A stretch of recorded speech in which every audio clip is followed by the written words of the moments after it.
Kita dengarkan ada suara kung kung kung. Nah, kung kung kung kung. Nah, itu suara burung rangkong. Dan sini ada sepasang burung rangkong. Tuh, suaranya. Itu besarnya kira-kira lebih besar daripada ayam jago Bangkok. Paruhnya besar dan adanya di lokasi ini. Tetapi tidak setiap bulan, hanya pada musim-musim tertentu saja dia pergi dari laut menginap di sini. Ini tempat tuh suaranya. Harusnya kita pergi ke sana, tapi ini dipagar. Kita tidak bisa lewat ke sana karena dipagar. Ada suara burungnya ya kan? Tuh.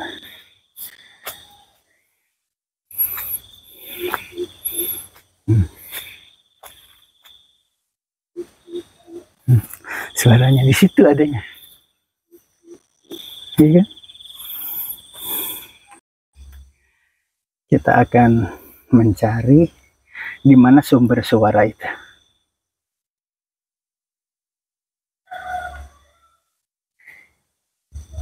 Hilang sekarang suaranya. Yang ada malah suara ayam.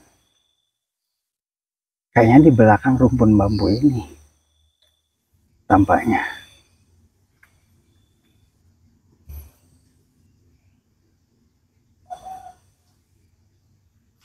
Kadang-kadang orang itu kalau ada makanan dimakan oleh binatang-binatang, itu tidak suka. Padahal kalau makanan dimakan oleh belalang, dimakan oleh binatang-binatang kecil, itu tandanya berarti makanan itu tidak mengandung pestisida. Seperti ini pohon cincau. Ini pohon cincau ya.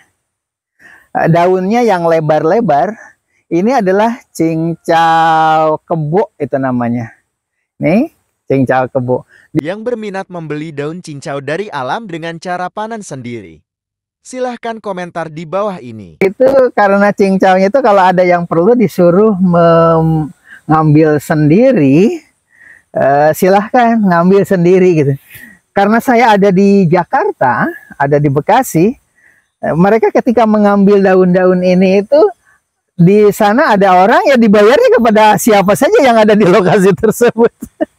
Ini masalah, ini padahal cincau dia nanam ini kan prosesnya lama ya untuk bisa seperti ini. Ini kan sudah rimbun sekali dengan cincau-cincau yang ada di sini ya. Dan semakin sering dipanen, cincau itu semakin daunnya tuh semakin lebat, semakin subur begitu. Dan bunga-bunga seperti ini di sekitar pohon cincau itu juga untuk mengundang binatang-binatang yang menjadi hama padi dan ngumpul di sini sehingga padi itu bersih dari hama. Itulah barangkali strategi-strategi yang digunakan untuk ramah lingkungan di lokasi ini. Kalau kita buka di internet, jaring laba-laba seperti binatang yang kita lihat di video ini sangat bermanfaat untuk dijadikan anti peluru. Jadi baju anti peluru itu dibuat dari sarang laba-laba jenis ini. Kita lihat nanti berbagai jenis laba. Ini juga sarang laba-laba, tapi belum diketahui bagaimana pemanfaatannya. Kalau yang tadi itu untuk pakaian anti peluru. Kalau yang ini di Australia, dan masih banyak lagi yang akan kita bahas hari ini. Dan saya sekarang berada di Waglo Subang, di mana di sini berbagai macam jenis laba-laba, dari mulai laba-laba yang sarangnya bisa digunakan untuk pakaian anti peluru. Nanti kita akan lihat beberapa laba-laba yang jaring-jaringnya itu bisa digunakan, bahkan pakaian yang paling kuat menahan gempuran peluru yang paling tajam sekalipun. Di samping itu kita juga di sini akan melihat bagaimana cara laba-laba membuat sarang, bagaimana cara laba-laba mencari makan, dan apa manfaatnya bagi kehidupan manusia. Ternyata manfaat daripada sarang laba-laba ini banyak sekali dan perlu kita kaji sebagai dasar untuk mengimani adanya Tuhan yang Maha Kuasa, Tuhan Sang Halik, Tuhan Sang Maha Pencipta yang wajib kita imani dan wajib kita syukuri. Ikutilah konten ini sampai akhir, jangan sampai salah pengertian. Seperti daun tebu ya. Dan ini untuk kambing, binatang-binatang lain itu sangat sehat. Bahkan binatang seperti capung aja, seperti yang kita lihat. Nah, simet bahasa Sundanya main. Sebenarnya kalau di sini bukan simet. Bahasa Indonesianya simet itu apa? Belalang ya. Nah, ini belalang tuh. Belalang aja suka makanan rumput seperti ini. Makanya ini tuh pada robek-robek seperti ini karena dimakan oleh binatang. Bunga air mata pengantinnya sudah seindah ini. Tinggal menanam binatang ternak madunya, kelanceng yang akan kita pelihara. Sebenarnya sudah ada sih, tapi baru 20 kotak di rumah bangunan yang tadi itu. Kadang-kadang tempat merenung bangunan seperti ini itu bermanfaat untuk orang semedi. Makanya kalau pribumi datang ya dikasih makan, makanya betah di sini. Dan tidak dikasih makan juga di sini itu kan banyak capung, belalang, cicak, toke, tikus liar, dan masih banyak. Karena ada pergerakan yang kita lakukan, walaupun mengendap-endap, ternyata suara burung rangkong yang tadi sudah hilang ya. Itulah barangkali sensitifnya binatang liar. Padahal kita juga sudah membuat tempat seperti ini. Ya. Ini bunker. Ini bunker. Untuk tempat persembunyian dan merangkap juga untuk tempat jalan tembus. Kenapa? Karena di atas bangunan ini dia sedang menata bulu-bulunya. Itu adalah jalan umum yang menyatukan antara lokasi lahan waglu yang di bawah dengan lahan perkemahan yang ada di atas. Itu, nah ini jalan, sengaja dibuat jalan supaya masyarakat bisa lewat sini. Makanya untuk menyatukan lahan yang ada di lokasi yang kita injak ini bisa masuk ke lorong sehingga menyatu.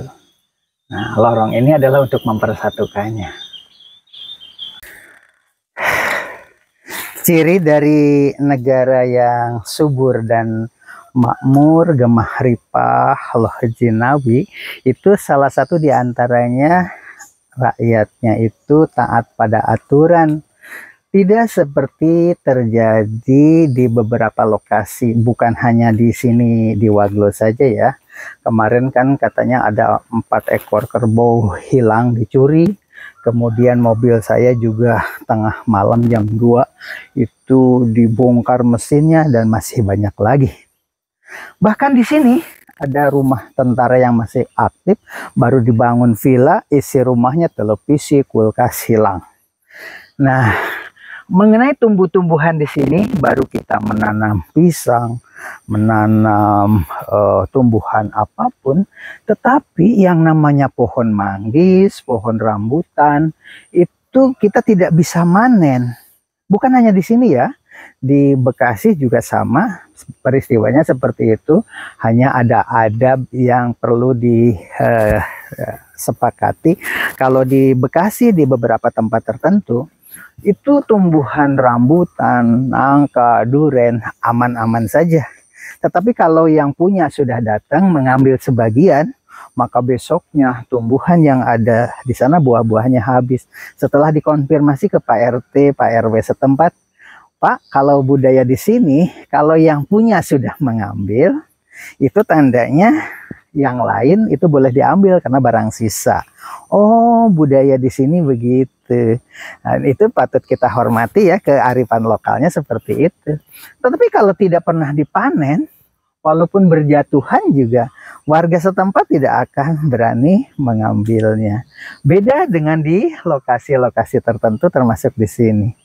Ciri dari negara itu aman, tentram, adil, makmur, sejahtera itu taat kepada aturan dan tidak akan berani mengambil tanaman dari kebun orang tanpa seizin. Karena di dalam ajaran agama, mengambil satu cuil bambu saja dari pagar untuk tusuk gigi itu menurut cerita para alim ulama di dalam dakwah-dakwah yang mengutip hadis Nabi tentunya, itu sebesar sepatu manusia.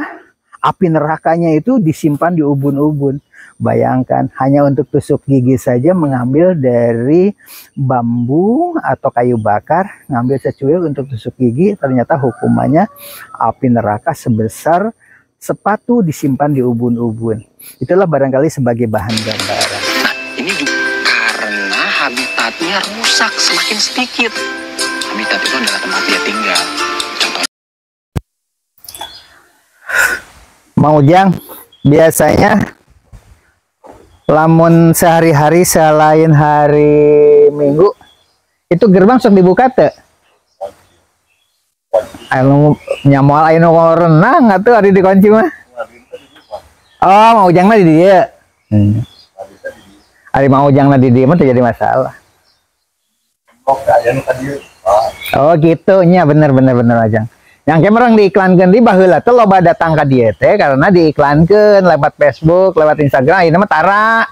Namun sababna tara aya nu ngasih gambar. Jadi lamun rek diiklankeun teh dipoto heula, kakarek di-share kana Facebook, kana WA mau Ujang. Nah, ku abdi diiklankeun. Gitu. Lamun teu dihelang ge lamun diiklankeun di dieuna kotor. Iya kan? Gitu maksudnya Mang Ujang. Jadi inti nama kunaon ayeuna teh aya nu daratang datara di bejaan, baturna kan kudu di bejaan heula meureun. Gitu Mang Ujang. Assalamualaikum warahmatullahi wabarakatuh. Saya sekarang sedang berada di Waglo Junti Cisalak Subang. Di mana dahulu di sini sekolah-sekolah SD, SMP, SMA berenang di lokasi ini. Tapi sekarang sejak tidak pernah diiklankan karena manajemennya berubah. Kalau dahulu itu diberitahu bahwa lokasi di Waglo itu kolam renangnya sudah bersih dan di-share lewat Facebook, di-share lewat Instagram. Sehingga mereka itu berdatangan ke sini. Karena saya terlalu sibuk, di mana di Asosiasi Kepala Sekolah Indonesia, kemudian di Media Satu Guru, di berbagai aktivitas di perguruan tinggi, dan sejak saat itulah saya tidak pernah bekerja lagi mengelola tempat wisata ini. Ya udah, saya serahkan saja ke manajemen yang ada di dalam begitu. Dan apa yang terjadi? Ketika saya sempat membuat publikasi lewat media sosial, mereka berdatangan ke sini, tetapi di sininya tidak siap. Ketika mereka berdatangan ke sini, kolamnya kotor, pemancingannya tidak ada ikan, dan masih banyak lagi dari beberapa perguruan tinggi yang ingin camping ke sini, ditolak oleh manajemen yang di dalam. Karena apa? Ternyata dari perguruan tinggi itu banyak mahasiswa kalau camping itu bawa minuman. Kadang-kadang tendanya laki dan dengan perempuan dipisah. Konon, menurut informasi orang yang ada di dalam, mereka itu tengah malam bersatu, jadi satu tenda dengan berbagai macam alasan, dan oleh sebab itu maka tempat perkemahan laki dan perempuan itu dikasih pagar pembatas yang tidak bisa saling kunjungi walaupun bisa saling tatap. Itulah barangkali sistem yang sudah dilakukan, karena di sini wisatanya wisata syar'i. Itulah barangkali sebagai bahan gambaran, hadirin sekalian, bagi yang mau datang ke Waglo bisa menghubungi kontak WA, Facebook, Instagram, tulis di bawah kapan mau datang, dan sekarang mulai penataan kembali. Kembali kepada masalah ru'yah. Di ru'yah yang kita tonton berikut ini, saya tidak mengapirkan maupun menyalahkan. Namun kan ini kan kemungkaran. Sekarang saya tebak. Kemungkaran. Sekarang saya tebak. Kemungkaran. Dengar. Antum sudah terbawa emosi. Sabar. Seorang dai masa emosian. Masalah burung rangkong, masalah keamanan lingkungan, masalah apapun juga bisa diselesaikan dengan religi, salah satu di antaranya. Tentu yang paling utama itu kesejahteraan masyarakat dulu. Kalau masyarakatnya tidak sejahtera, ya jelaslah apapun yang ada di sekitarnya bisa habis, termasuk burung rangkong bisa digunakan untuk bahan makanan atau bisa juga untuk hiasan patuknya, dan masih banyak lagi contoh lainnya. Kalau nggak wasilah beliau, nggak bisa saya ketemu antum. Apalagi ketemu dengan Rasulullah. Kan seperti itu kan? Bener nggak? Ayo coba ngomong ya. Pokoknya ngomong. Nanti dulu, sabar. Orang-orang yang punya ilmu agama saja bisa berantem seperti ini, padahal niatnya baik. Tetapi jika salah satu di antaranya memiliki ilmu yang lebih, bagaimana cara menyelesaikan masalah di antaranya lewat dialog, lewat adu kesaktian. Tetapi karena dua-duanya berilmu religi yang cukup tinggi, walaupun ada perseteruan sesulit ini, ternyata dengan ilmu ru'yah, salah satu contoh di antara bagus. Nah, secara kebetulan dari Universitas Siliwangi, dari rektor dari Dekan UPI Bandung sudah berkunjung ke lokasi ini, dan tempat yang paling bagus untuk sebuah riset, karena di sini itu ada biawak, ada landak, ada kancil, dan beberapa kali ada kancil di sini terjebak. Mau yang waktu itu teh kancil teh terjebak ke kolam yang mana? Terus dipotong.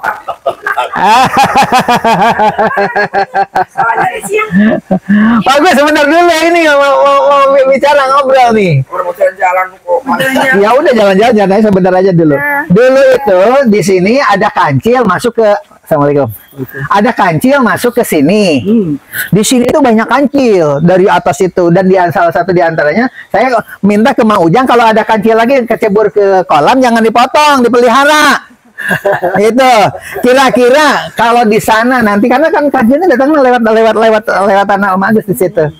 Nah, kalau di situ itu di pagar kancil binatang, di sini memang nggak ada benda yang berbahaya sebenarnya, hanya binatang-binatang seperti ada muka atau kumang apa yang jalannya pelan itu. Nah, itu sebenarnya kalau ingin banyak binatang yang aneh-aneh ke sini itu seperti di tempat wisata di Lampung, di mana ada pagar begitu untuk waglonya, untuk arena terutama burung-burung yang ada rangkong itu. Burung-burung yang besar itu yang punya gitu. Udah ya. Mau dipoto ceritanya ya. Ini nggak akan bisa. Dia mau diangkat juga dia masih seperti itu. Bagaimana Pak Guru? Kita bisa sembuhnya. Mereka main sihir. Kan jadi fitnah nanti kalau antum bisa basing-basing berbicara. Basing-basing berbicara. Ini fitnah ya. Jadi fitnah nanti. Seorang dai yang mengerti agama ternyata bisa terpancing emosi hampir-hampiran baku hantam. Tetapi dengan firman Tuhan, dengan ayat-ayat Al-Quran yang diungkapkan, akhirnya semua bisa diselesaikan. Begitu juga dengan keamanan lingkungan di masyarakat sekitar itu, termasuk keamanan untuk burung rangkong yang kita bicarakan, bisa diselesaikan dengan cara diskusi melalui jalur religi yang dianut oleh masing-masing. Maaf ya. Ini pembuktian loh, pembuktian. Jadi ini sebetulnya tadi saya pengen tak ada tetangga kampung atau segala macam. Iya, tapi dia duluan yang ini. Ini tidak akan bisa bergerak. Mau kayak manapun dia tetap seperti ini. Ini amalan yang saya amalkan dari guru saya yang merupakan itulah bentuk wasilah. Maka ketika saya dalam keadaan terdesak, ini tadi kan si man ini tadi mau mukul. Ini amalan sihir ini, bukan amalan. Coba kita itu angkat sih. Maaf ya Ustaz, kalau mau disembuhkan, kalau memang saya sihir, minta disembuhkan nggak? Ya boleh. Coba kalau nggak percaya, coba silat kita angkat silat. Kalau ini sihir lah. Allahu Akbar. Masih nggak percaya? Hah? Dia mau digulingkan juga sama seperti ini. Diangkatkan juga sama seperti ini. Itu kalau Gimana? kalau keringat. Begitu hebat sihir kalian. Allah. Astagfirullahaladzim, tidak seperti itu. Biarkan aja jadi. Coba saya bebaskan dia. Ya udah, biarkan dia pasang.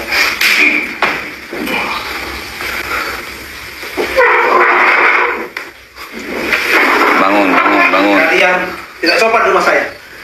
Tidak sopan. Kan tadi kan kita dulu mau mukul kita. Kalian main sihir.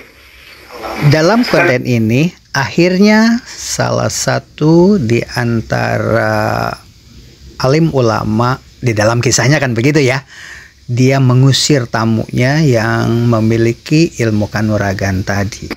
pertolongan Allah itu datang di saat yang tepat. Betul sekali. Jadi kita harus tetap datangin sampai Apapun yang terjadi. kapanpun ya, sampai dia sadar. Karena ini sudah menjadi tanggung jawab saya juga nih, Pak Ustadz. Walaupun itu hanya sebuah konten, kita ambil hikmahnya saja bahwa permasalahan di dunia ini serumit apapun bisa diselesaikan dengan cara religi yang kita yakini, agama apapun tentu. Oleh sebab itu, keterbukaan diskusi kadang-kadang perlu waktu untuk menenangkan sebuah situasi dengan berbagai macam cara, akhirnya bisa diselesaikan. Seperti di dalam kisah konten berikut ini, kan ujung-ujungnya adu kesaktian lewat ru'yah. Mari kita saksikan kisah lanjutannya. Assalamualaikum. Ya Allah ya Rabbi. Jangan marah terus Ustaz, nanti kita cepat tua. Kan seperti itu. Silaturahim, tetap kami akan silaturahim. Anda tahu kan pasti tujuan kami. Dalam konten perseteruan antara kiai atau alim ulama yang ada di video ini, akhirnya mereka sepakat bahwa harus menghormati tamu yang datang. Ujung-ujungnya apa? Oke, kita selesaikan secara ru'yah. Akhirnya apa yang terjadi? Pada saat di ru'yah, ganti-gantian ru'yahnya itu. Ternyata yang emosional itulah yang dahulu meru'yah ustadz yang datang. Dan ternyata ketika ditanya, ada efeknya nggak? Tidak ada efek apa-apa. Oke, sesuai dengan perjanjian. Sekarang Pak Kiai yang katanya dia mantan dukun yang sekarang menjadi dai atau pendakwah. Nah, kemudian coba. Oke. Apa yang terjadi? Ternyata dia kesurupan. Wah, ngamuk dan lain sebagainya. Masalah lingkungan termasuk kancil, biawak, landak, atau burung rangkong yang di awal kita bicarakan, jika ingin dilestarikan, bergurulah kepada cerita nenek moyang dahulu di mana banyak pohon-pohon dianggap angker, tidak boleh ditebang sembarangan karena di situ ada eyang, ada mbah, ada apa saja yang perlu dikasih sesajen. Akhirnya air tetap jernih, pohon-pohon tidak pernah ditebang. Karena apa? Karena mereka meyakini di situ ada ruh nenek moyang. Nah, di dalam religi Islam juga hal-hal seperti itu harus ditanamkan tetapi tidak musyrik.